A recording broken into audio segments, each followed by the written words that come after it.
K-2SO, the very first figure I ever ordered in my collection, which is now getting out of hand, as many of you might well know. I went and saw Rogue One, immediately connected with the character, Alan Tudyk. I mean, just absolutely nailed this character, the voiceover, and the actual acting. I guess it wasn't really voiceover. He was CGI, because he was in the, if you've seen like videos of him when he was recording that, he was literally in the scenes, and he had like this pole on the back of his head, and he had like a flag, so the actors, would know where to look, so he wasn't looking at human level, they were looking up high, and that was kind of interesting. But Alan Tudyk brought everything to the table with his character, and jumped out of the theater, went to look for some type of collectible for this figure, and this was the first one that came up. Now, I didn't know at that time, how much of a rabbit hole that initial purchase was going to be. But it was my very first pre-order. $235, if I remember correctly, is what this particular figure cost at that time. Good luck getting one, right now for that. If you do, well done. But you can't get that right now. And I remember waiting on that figure to show up, and with anticipation, because I was like, I freaking love that character. And then the hunt became, tracking down all the other figures, the Jedha Patrol 2-pack, the Jedha Patrol Trooper, the Rogue One Troopers, the K-2SO Deluxe, the K-2SO in Disguise, Imperial Disguise, and the Cassian Andor, which has never actually appeared. So maybe one day we'll actually get one. But this figure right here, this is an example of a figure that literally comes with almost no accessories. In fact, I've got him here. I've got his little grenade that he kind of threw over his shoulder. So his little grenade when he was bored in the ship. And he comes with, a blaster. And it's fine because, he wanted a blaster.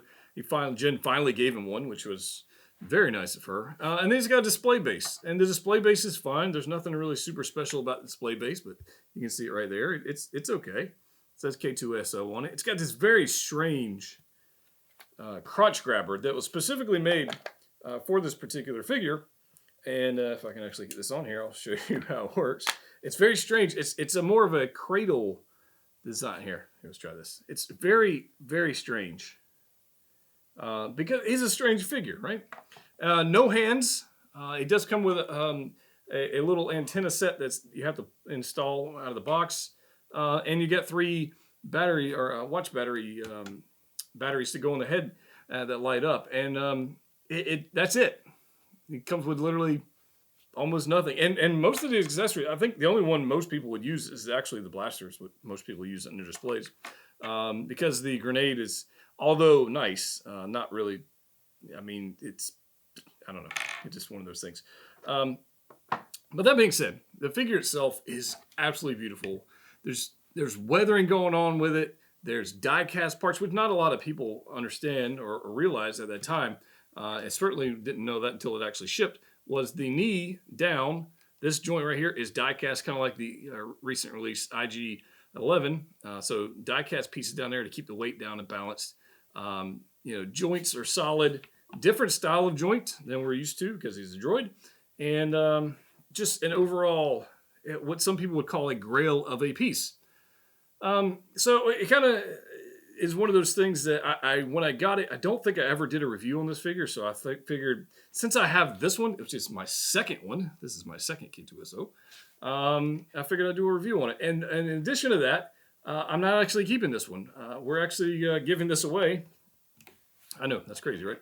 But this K-2SO is our 6-scale Patreon giveaway for April. So this particular figure, which I purchased, is coming in to the collection. I'm going to do a review on it, and it is heading right back out to one of you out there in the collector community. So I'm anxious to see who actually ends up with this guy.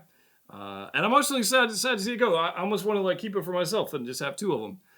But with the recent release of the KX figure, I thought this was a good time to go ahead and take a look at this and see what you guys might be in store for when that KX figure finally releases. If you have never had any experience with this one, and you're wondering, do I want that, do I not? But there are some pros and cons to this figure. The first one being it's flipping beautiful. That's a pro. I mean, you've got this nice Imperial designs going on here. You've got this nice touch of like orange and weathering going on here. The gray is or the dark gray is a matte finish. There's nothing really glossy about this other than the actual joints, which are metallic in appearance. And it's just a beautiful figure. It really is.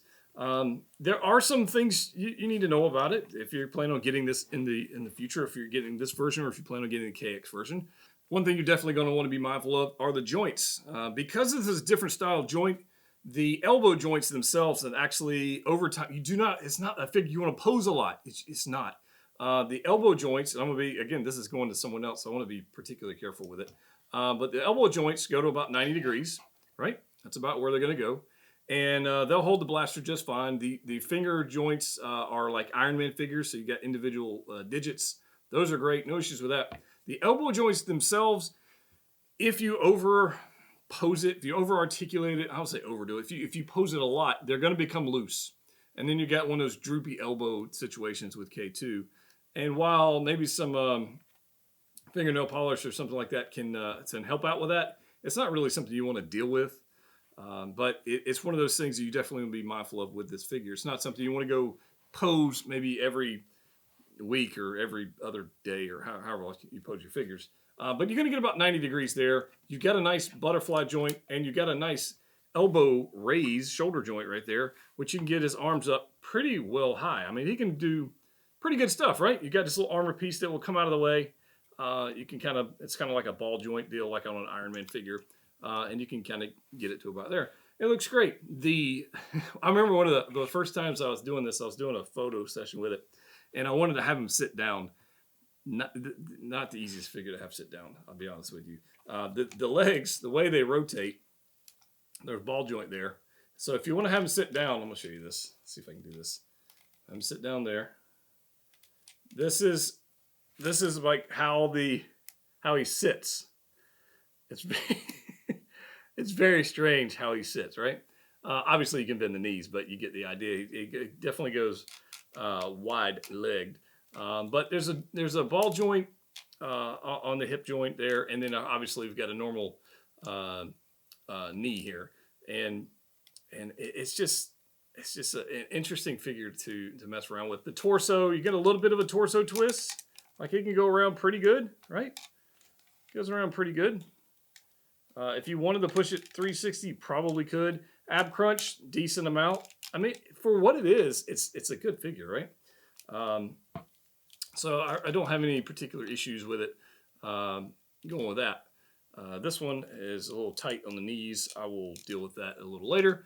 But I like this figure. Ankle joints, you can see in here. You can actually see through the ankles. I mean, these are ratcheted ankles, so he's got plenty of support there and toe articulation. So plenty of support. It's not going to fall over once you get him balanced. He can be a little top heavy, so that's why they added the die-cast pieces on the bottom. And I just think it looks great. I mean, the detail on this thing, the weathering, the like dry brushing and everything, it's just a good figure for the money. So thankfully, Hot Toys has decided to re-release this one as a KX droid from Book of Boba Fett, which is very nice. I will definitely getting at least one of those, if not more, if not two, maybe two, might be the right number for that. But some people didn't know that the eyes actually light up. So on the original K2, the way this works is you pop this head off, and then inside here, let's see if you can focus, inside here are little two joysticks. Like every other DX figure, there are actually joysticks in there. You can actually make them look wherever you want to look. And it does have somewhat of an effect after you turn the light on. Just like every Hot Toys figure with the batteries, they don't last all that long, and they go dim rather quickly. But you can have him look in different directions, and it's a pretty interesting little effect. So I'm pretty pleased with that, right? It looks pretty good. K2, you can bring some life to him. I should probably hook mine up with a fusion reactor and just have mine lit up all the time. I just haven't taken the time to do that. But individually articulated fingers, so you got plenty of time. No issues with holding blasters, none of that. And if you put them together with other Rogue One figures, let's see if I can get him right here for a second. Like K-2SO Deluxe. And somebody's messaging me. There's that. K-2SO Deluxe. Then they look fantastic. And I think these are both they look great. So obviously I've got K-2SO Deluxe. I've got the Imperial Disguise. I've got, Chirrut and some other figures. And they look great all together. And I'm a big fan of these things. So if you are interested in maybe if you're on the fence with picking one of these up for the KX figure with the Book of Boba Fett, I would not hesitate to pick one up. I think they're beautiful. I think it's a great figure. And even though the KX figure is not K-2SO, and it's not, it doesn't have the personality that Alan Tudyk brought to the character. Honestly, it has no personality other than like a Terminator personality because it didn't talk. I think it's a good move.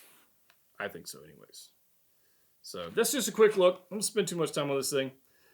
I like it. I will definitely be picking up some KX droids. Let me know your thoughts on K2 down below, whether it's on the character or the actual, the actual figure itself. But I'm pretty liking it pretty good. If you guys like to see some details and maybe some reviews on some older figures, you can let me know that in the comment section down below. Otherwise, click what you like. See you next time.